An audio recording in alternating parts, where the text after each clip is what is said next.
कहते हैं किसी भी समाज को जानना हो तो समाज की लोक कथाओं को जानो। तो पहाड़ों को और करीब से जानने के लिए पेश है उत्तराखंड की लोक कथाओं से सजा हुआ ये कार्यक्रम घुघुती बासुती।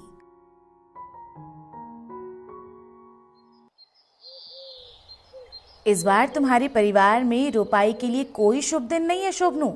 जीतू को कहना इस साल तो फसल नहीं बुत पाएगी। जीतू बगडवाल का छोटा भाई रोपाई का दिन निकलवाने के लिए पंडित जी के पास गया है।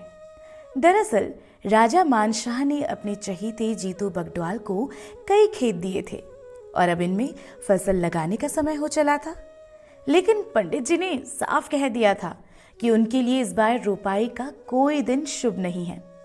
लेकिन कहते हैं ना, हर रुकावट का एक समाधान होता है, और यही समाधान देते हुए पंडित जी बोल पड़े। अरे तुम नहीं कर सकते, लेकिन तुम्हारी भूली तो कर सकती है। जाओ 6 गति आषाढ़ तक सोबनी को ले आओ और उसी दिन उसके हाथ से रोपाई शुरू कराओ।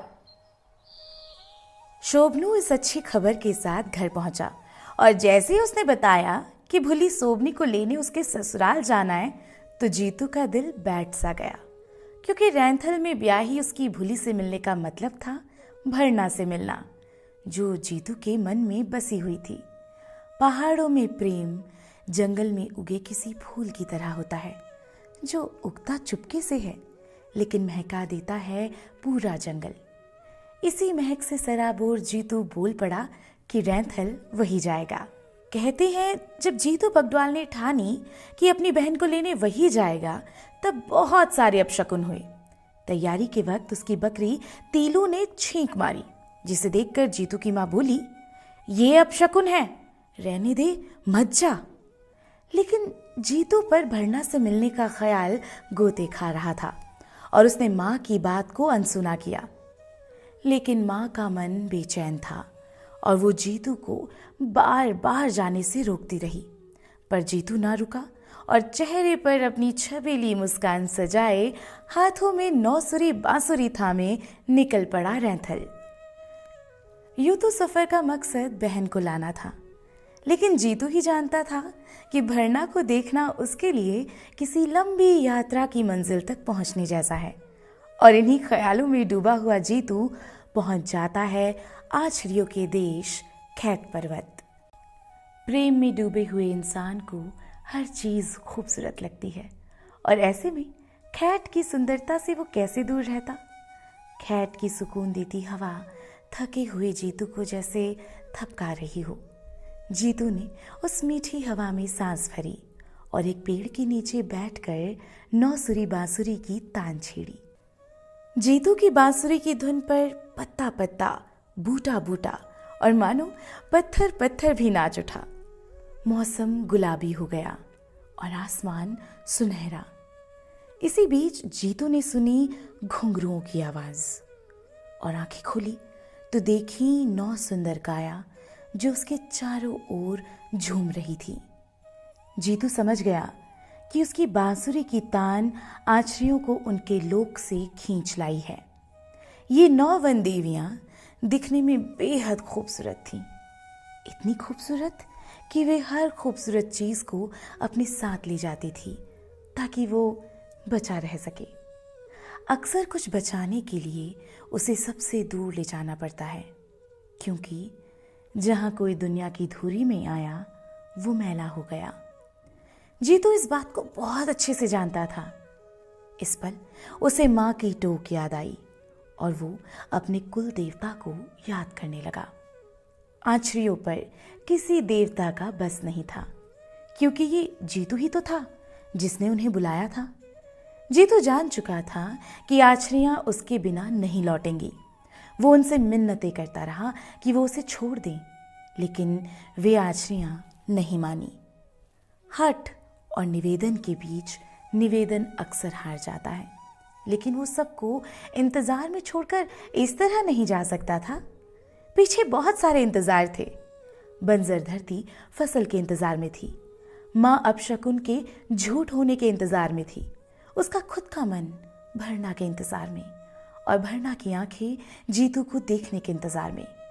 इसलिए वो उनसे निवेदन करना छोड़ मोहलत मांगता है। वो आश्रियों से कहता है कि उसे 6 गति आषाढ़ के दिन ले जाएं, ताकि वो तब तक अपनी सारी जिम्मेदारियों को पूरा कर सके।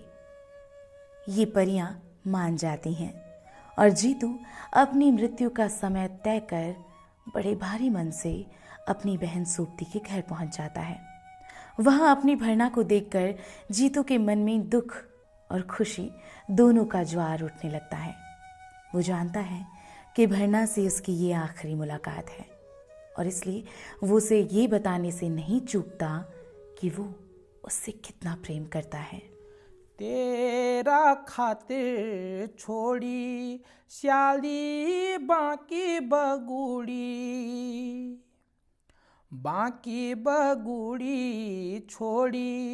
छोड़ी रानियों का दगड़ी। 36 कुटुंब छोड़ी 32 परिवार, दिन को खाणो छोड़ी रातों की श्रेणी। जीतू के अंदर सब कुछ बदल जाता है। बदले भी क्यों ना, हम सब जानते हैं कि मृत्यु सबसे बड़ा सच है, लेकिन फिर भी रोज जिंदगी का हर एक लम्हा जीते हैं। लेकिन अगर पता चल जाए कि मौत का दिन कौन सा है तो सारे एल्गोरिदम बदल जाएंगे। ऐसा ही कुछ जीतू के साथ हो रहा था। फिर दिन आया जब जीतू को अपनी बहन सोबती को लेकर बागुड़ी लौटना था। वो भरना से आखिरी मुलाकात करता है और कहता है, डालियूं माँ तेरा फूल फूलला, खिलेली बुरा से की डाली।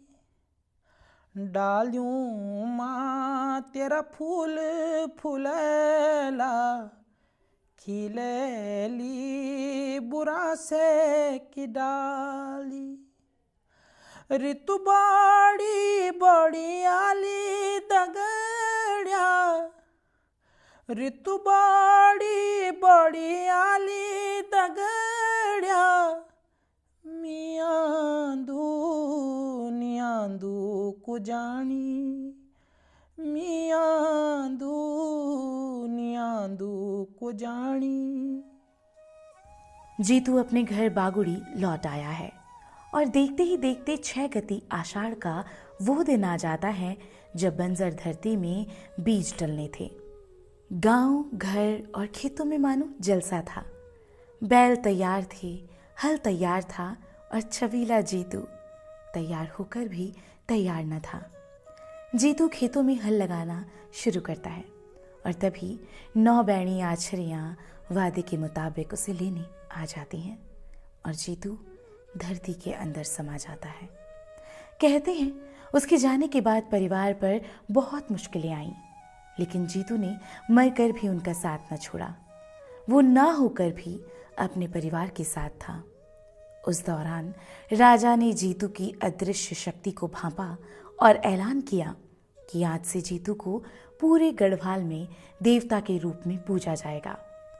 तब से जीतू बगडवाल की याद में गांव-गांव में गीत गाए जाते हैं और उनकी कहानी का मंचन किया जाता है। दोस्तों, जीतू बगडवाल से जुड़ी एक और कहानी बहुत प्रचलित है। इस कहानी के मुताबिक जीतू से राजा मानशाह बहुत प्रभावित थे, इसलिए राजा ने उसे अपना दरबारी नियुक्त कर दिया। बाद में उसे कर यानी कि टैक्स वसूलने का काम सौंप दिया गया। राजा से नजदीकियां हो जाने के कारण वो बेरोक टोक राजमहल में आने जाने लगा था।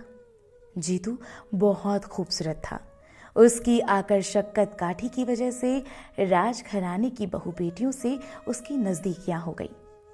ये बात राजा को नागवार गुजरी और उसने नारायण चौधरी और भट्ट विनायक के हाथों श्रीनगर के निकट शीतला की रेती में जीतू को मरवा दिया।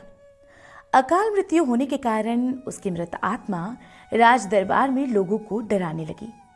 आखिरकार आत्मा को शांत करने के लिए राजा के आदेश से गढ़वाल के हर गांव में उसे नचाया जाने लगा। तो घूती बासुती में आज आपने सुनी जीतू बगडवाल की कहानी। अगर आपके पास भी कोई लोक कहानी है जो सबको सुनानी है तो हमें जरूर भेजें। हमारा पता है 28 ऑफिसर्स कॉलोनी, मिलन विहार, GMS रोड, देहरादून, पिन 248001। आप हमें अपनी कहानी मेल भी कर सकते हैं। हमारा ईमेल पता है baramasa.in@gmail.com। हमें आपकी कहानियों और सुझावों का इंतजार रहेगा। तो जल्द मिलेंगे नई कहानी के साथ। तब तक अपना और अपनों का रखिए ख्याल और जुड़े रहिए बारामासा।